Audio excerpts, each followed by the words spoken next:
On our consumer alert, Chris Dole collected vape batteries that were left at a music festival and created a battery to power an e-bike. Gaddy Schwartz spoke with Dole about his recycling mission. If you've walked the streets of any U.S. city, you've probably spotted these. Disposable vapes seem to be everywhere, with those little lithium batteries inside becoming a vast amount of toxic waste. When I'd be walking home from work, I would notice these just littered, all over the floor and on the road. So Chris Dole gave it some thought. Whenever the puff on it, I'd notice these little lights blinking at the bottom.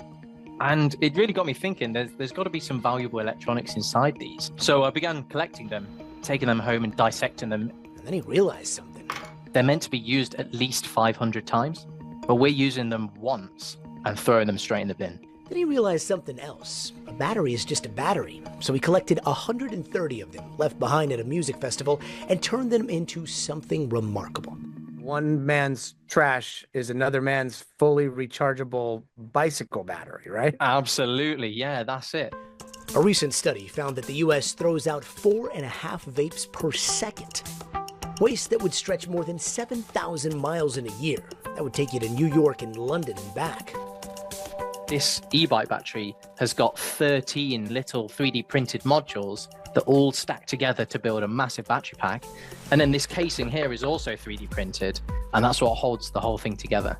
I've been using this on my e-bike battery daily, and it has at least between 30 and 50 miles range. So 30 miles range if I don't pedal, all from free batteries that were just chucked and littered all over the streets.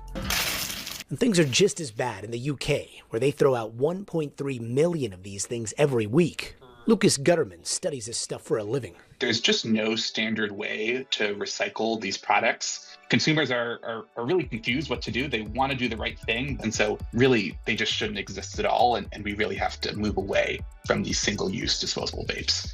Even with the popularity of single-use vapes exploding in recent years, Gutterman says things are moving in the right direction. So the UK is going to ban all disposable vapes in June.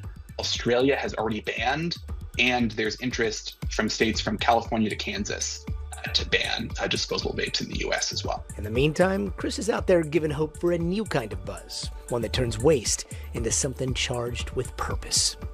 So while everybody is getting buzzed on their vapes, you're just cruising around town on their batteries. It's an amazing feeling, to be honest, knowing that I'm running on cells that would otherwise have been compacted in a landfill and forgotten about for thousands of years. Well, still ahead for you at noon this President's Day, the Mr. Food Test Kitchen is sharing some of our past presidents' all-time favorite foods. We'll show you right after the break.